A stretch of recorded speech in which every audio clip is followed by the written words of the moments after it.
Hi guys, welcome back to another video. This is like the second time I'm filming this video. The first time it was just too long. I was outside, the weather, the wind was not allowing me to prosper. I decided that I'm going to just re-film. This is going to be my September wrap up. It's a little late because we're definitely halfway through October. Where's the time going? Where is the time going? Literally, where's the time going? Okay, let me pull up my Goodreads because I think I only read 5 books last month. For the most part, I don't have physical copies of a lot of the books that I read, but let me grab the ones that I do have. So the first book can y'all hear that? Can y'all hear the children screaming? Okay, so the first book I read this month, which I actually started in August, but I completed in September, is Freed. Okay, so I have a bit of a moral caveat to this book because obviously I'm Christian. Should I have read this book? Probably not. Definitely not. If you've not heard about these books, this is actually the guy's perspective of the original books, which is 50 Shades series. And I read those series when I was in like high school, I think, like sophomore year of high school. Very inappropriate book. The genre is erotic romance, and it is definitely very, very graphic. It does not leave much to the imagination. It is basically in a book. If we're rating the spice level out of 5, it's definitely like level 10,000. When I was reading the series, I did skip a lot of the erotic scenes. I was able to do that because I've already read it through once, and I just didn't need to read. There's no need. There's no need. Not only should I not be reading it, but there's no need for it. Even in my younger days when I was reading this inappropriately, I think even then I would skip those scenes. But if you don't know about these books, it's basically a love story. It's a romance, and he's a billionaire and she is a student. They meet because she goes to interview him, and he basically starts to stalk her. And he basically starts to stalk her because he falls in love at first sight. It happens really, really fast. In this book specifically, they're married. I really like Christian's perspectives. I feel like the author wrote in way more in his perspective than he did in Anna's perspective. It's a very passionate love story. It is very devoted. It's very extreme, but it obviously is fantasy. It's not a realistic love story, but I enjoy reading it. I think the author does really well combining unrealistic love with like a real something you could experience in real life, and also the perspective of trauma and how trauma comes into play in their relationship. I don't know, I really enjoyed the story. Would I recommend it? I can't sit here and responsibly recommend this book. I don't know, take it to the Lord. He's definitely going to tell you not to read it, and honestly, let's be real for a second, right? I obviously shouldn't have read this book as a believer. It's definitely not wise. It's definitely the height of temptation. But I will say, to God be the glory, because the only reason why I was able to read this, that I felt like I could read this, when I decided to read these books, I was very unsettled about it. I knew better. I wrestled with myself, and ultimately I decided to lean into my own understanding. But glory to God, but God. The only reason why I feel like I could was because of the strength of his word. Like, he is a keeping God. His word kept me. He kept me. Even though it was my own bad choices, like, I would definitely say the only reason why I felt like I could walk into this temptation of a book, and I read all 6 books, was because of him. There were a lot of moments where I had to redirect my thoughts, submit them to Christ, pray about it. Should I have just stopped? Yes. We're not going to talk about that. I'm just kidding. So no, I'm not going to recommend it. But I do enjoy the story. And I'm going to just leave it at that. Do with that as you please. So the next book I read was Dinner for Vampires by Bethany Joy Lenz. And this is a 6-star read. I initially rated it a 5-star. But the more I sit on this book, I'm like, this is a 6-star read. Definitely a 6-star read for me. It's so good. It's so good. And I think the reason why it's so good is because I did not go into this book with any expectations whatsoever. I picked it up as a recommendation. I didn't know what the story was about. I was curious about the title. I knew she was in a cult. I don't know what I thought a cult was before I read this book. It didn't cross my mind that it would be faith-based at all, or like it would relate to faith. I think because even though cults exploit faith ideologies, a lot of times they claim to be faithful, but we know they're not. So I don't categorize it with faith, and I still don't. Like, I still wouldn't categorize the cult to be a Christian cult. Like, I don't know. Like, so I was pleasantly surprised when I read the book, and faith was such a strong part of the book. I briefly touched on this in this vlog and I got interrupted. So I'm going to finish the thoughts that I started in there. But before we get into that, so it's basically her. She's from Friends, I think. Let's see. I think she was in Friends. I never watched Friends. One Tree Hill. She was on the cast of One Tree Hill, which I did watch, actually. I need to rewatch it.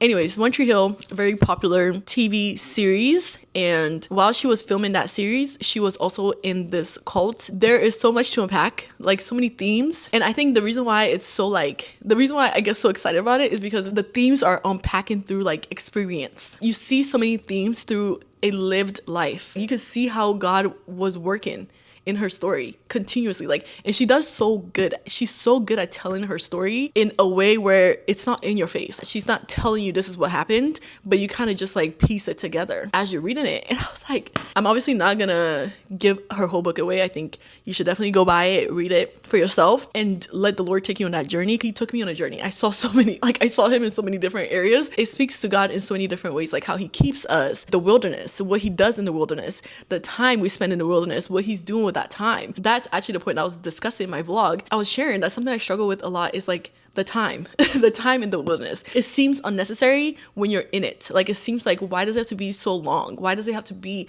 this many years? Why? Like, why? Her story for me really highlighted the beauty in the wait, because when she decides to come out of the cult, she's lost everything. She's isolated her family. She's lost friends. She's lost her money. Her life is the cult. She's also married to the cult leader's son, and she has a baby with the cult leader's son. When she makes the decision to leave the cult, she's now attached to them by way of this child that she has with her husband. It's really the only leverage they have over her. And so she comes out of the cult, and the first conversation she has with her dad, you see how God had already been working on her way out. God had already been working on her way out 6 years prior. I'm going to read a quick excerpt from the first conversation she has with her dad. So her dad walks in. He went straight to the dining room, unzipped his suitcase, pulled out a red folder, and dropped it on the table. It made a massive thud, sending the dog scampering into the bedroom. The folder was stuffed so full of papers, it barely stayed closed. What's this? The last 6 years of my life. After I cut him out, I thought he had simply tried to move on with his life. Instead, he had devoted his time to studying cults, learning how they work, and chasing down any information he could find about Les, the leader. I was so moved, I burst out crying. Then, as I flipped through the folder's contents, I felt like crying for a different reason, realizing how little I knew about Les and how gullible. Anyways, it was page after page of emails, letters, newspaper clippings, all about how Les had wrought destruction in the lives of everyone who came in his path. Okay, and then, we go on. My dad had mapped out a timeline. He had compiled lists of known associates, and those were one terrible story after another. All these years, he had been planning for this day. This is how we get this person, he said. I shared it all with my attorney, who seemed to agree that this could be the thing to prove how dangerous it had been to grant custody to Q and his family. I don't know a lot about cults, but after doing some brief research, a lot of times it's very hard to nail and stop cults, especially if they're faith-based, because like a lot of it is interpretive. And he said, she said. So you need a lot of evidence of like consistent patterns and consistent harm and consistent destruction. Suddenly, it makes sense why the wait, because her dad needed that time. He needed that 6 years to collect all this evidence. He needed that 6 years to build a case against this cult leader. That time was necessary. And is the reason why she's able to break free from the cult without her daughter being the reason why they trap her in the cult. So God had already been planning her way out of the cult 6 years prior to this point. When I read this part, I was like, wow, he is an on-time God. And it's also not wasted time. Even though she spent 10 years in the cult, it wasn't wasted. Towards the end of the book, she goes on to talk about like what she learned. And even like as she's engaging with the world again, she talks about how the things she'd learned in the cult, like servanthood, was helping her show up and engage with people. By the way, also, all this work that her dad had been doing behind the scenes. 2 Corinthians 1, when Paul talks about how we go through things so that we can be comfort to others. Let me read another part. But for me, the photo was only a start. It made me want to reach out to these people who also had their lives destroyed by less. It made me want to connect with them and know that I wasn't the only one. Community. I saw in them a different kind of family into which I had unwillingly been inducted. Who inducted her into it? God. God. Not only did he prepare a way out, but he also gave her a safe space to fall into. He prepared a way through the grief that would come after, the healing that would be necessary. He gave her people. He gave her a community that she didn't even know she needed. Even how he keeps, because I would not consider her a victim to the cult. Like, she was not led astray by the cult spiritually. Her faith remained genuine, even when her circumstances and everything around her was anything but genuine faith. Even when the people through whom God was working through to teach her, to grow her, even though their faith was completely dark, God kept her. He kept her faith genuine. He kept her faith. And you see how he plants her seeds way before she even gained conscious realization of what was happening. I don't know. There's so much to unpack. I could go on and on about this, and maybe I will, but not in this video because I feel like I've been talking long enough. Highly, highly, highly, highly, highly recommend. She is a great storyteller. The way she told her story, again, it's not like an in-your-face, believe this is what is happening. Like, she just tells her story and it impresses onto you. I would definitely say be prayerful as you're reading it, because there's so much to learn about God's character in this. There's so much to see about God's character through like real life experiences, through obtainable experiences, through experiences that we also might engage in. So yeah, I love this book. Okay, so the next 3 books I read, I do not have physically. I read them audio through Libby. If you know, you know. Antifragile, Things That Gain from Disorder. And it's basically about how to remain unmoved by a constantly changing world. Obviously, we live in a very social media heavy world, and we have a lot of opinions all the time coming at us. All the time. There's always some research, some article, somebody sharing their opinion, me included, about something. We're always being sold something. We're always being told to do this, to do that. This doesn't work anymore. Da, da, da, da, da. And how to not let that break you and who you are, and how to not let that make you lose hope. This is how the author defines anti-fragile. How to gain from disorder and chaos while being protected from fragilities and adverse events. I did not finish this book. I had to DNF this book, so that's why I read the definition for you guys. I got about 20% in, and I just couldn't get into the book right now. I honestly did not care about what he was saying, but I do think what he's saying is important. It's very easy to be influenced, and you want to make sure that you're not getting lost in all the sauce that is happening around us constantly. So I probably will pick it up again at a later time, but right now I had to DNF it. It was so information heavy, so research heavy. I wasn't in the headspace to complete it, so I DNF'd this one. So not much to say about it. On to the next. I also read Careless People by Sarah Wynn-Williams. It's a memoir. She is a ex-Facebook executive. She was pretty much with Facebook from the beginning of their explosion in the world, and she handled a lot of their foreign affairs. And honestly, a lot of what she was saying in this book, though interesting, was kind of to be expected. I think every stereotype you can think of corporate America, leadership in corporate America, you can pretty much expect to read about it in this book. I will say it was nice to have definite answers to questions like, oh, is our information being sold to China? Obviously, it can be argued that it's her opinion and she might be falsifying what's going on. Not that we need her to confirm it, because I feel like it's almost like, yeah, it is. But it's something that's constantly battled in media. It's nice to hear from somebody who was handling those things actually say it is, and like confirm all these suspicions that have plagued the news for years and years and continue to plague the news. It was also very interesting to read how casual like things really are. It's really crazy to think about it. Like, it's just a whole bunch of bros running things. Like, what? Just a whole bunch of friends handling pretty big things. And also the role of government in said things. It's kind of trippy to think about how somebody can just come out with a business that can have so much control, and then they get to run that. Like, shouldn't it be the government running it? But it's like the government is ran by people. So no matter what, it's like people running it. And people are corrupt. So it's just like, I don't know. That's a little trippy. Not that it matters, because get your money, girl. Get your money. How they did her, get your money. But I do question why she's writing these books.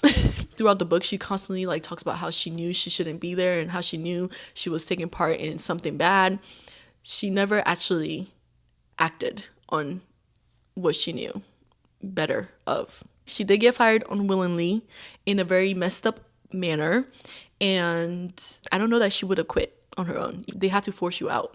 So I'm like, I think you would have been there. I don't think you would have ever done it on your own. I think you would have continued to engage in all these bad things. But at the same time, it's like, okay, it's a job. Like she do gotta make money. Like, you know, she do gotta make money. I know she's currently acting as a whistleblower in a case in front of Congress. So with all the things she writes about going through at the company, she definitely deserves every penny.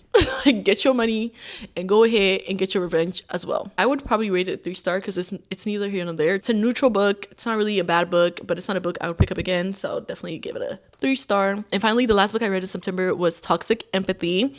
And I have sat on this book and thought about this book and thought about it again. I will go ahead and insert my initial thoughts into this video. I just finished reading Toxic Empathy by Allie, Beth, Stuckey. This book right here. And sigh. You know, she started off strong. I think she makes some really good points. Basically, her argument is the fact that there seems to be a lack of nuance surrounding, let me show you the topics that she talks about. Okay. And navigating that as a believer, I think I get her intent. Like, I definitely understand where she's coming from about like how the world tends to manipulate a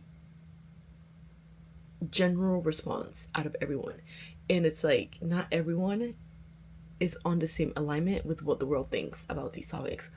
So I get that. I get her intention with addressing the nuance behind how to respond. Like, you can have compassion, you can hold space for certain feelings surrounding those topics, but it doesn't necessarily mean that you have to affirm certain actions or thoughts or conclusions or handling of said topics. I can understand that, but she lost me at execution. It's just so, let me look up the word bigotry because that's the word I want to use. There's a level of bigotry. Let me look it up because I don't want to misuse a word. That is the word I want to use. Okay. There is a level of bigotry and ignorance with which she discusses these topics. I feel like obviously there's a lot of privilege. Okay. There's a lot of privilege. Let's just say, understand what she's trying to say with toxic empathy and how certain topics have an expected response attached to it. And if you don't have that expected response, you are suddenly labeled as something. I understand that. I understand that there's nuance surrounding everyone's response. Not everyone is going to agree on everything, and we should not be bullied into agreeing on everything. And just because you don't have a certain perspective on something does not mean you lack compassion for said topic. I will say, I read her first book, which was You're Not Perfect and That's Okay. From what I'm perceiving, her tone has definitely grown from that book to this one, for sure. I would say this one leans more towards like, it's less judgmental. Like, her intent is always understandable. Like, I always understand what she's trying to communicate, but it's always her delivery that is just like very hard to get with. But anyways, I do think it's worth the read. And yeah, I have a lot of thoughts.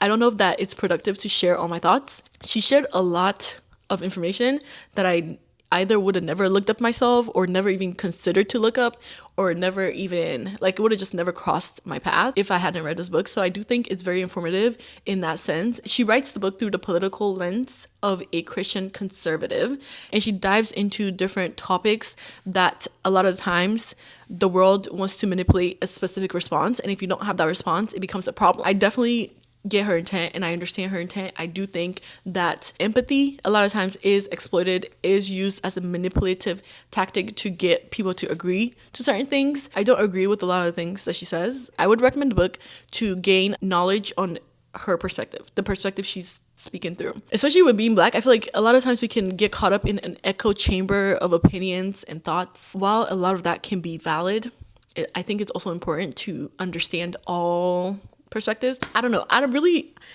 trying to be cute.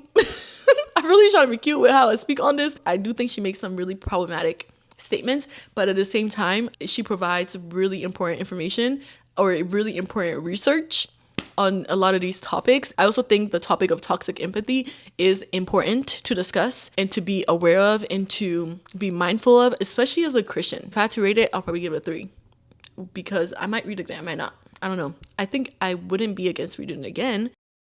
That's the end of my September wrap up. Let me know what books you guys are reading. Recommend books to me. I've really been enjoying memoirs. So if you have any really good memoirs, let me know in the comments down below. I still have about 35 books I need to read by the end of the year to reach my 100 books goal. So if you've read any of these books, let me know your thoughts. If you have any recommendations, leave them down below. I hope you guys enjoyed. I'll see you next month for October's wrap up, and I will talk to you guys in my weekly vlogs. Check them out. Check out my weekly vlogs. I'll see you guys in my next video. Bye guys.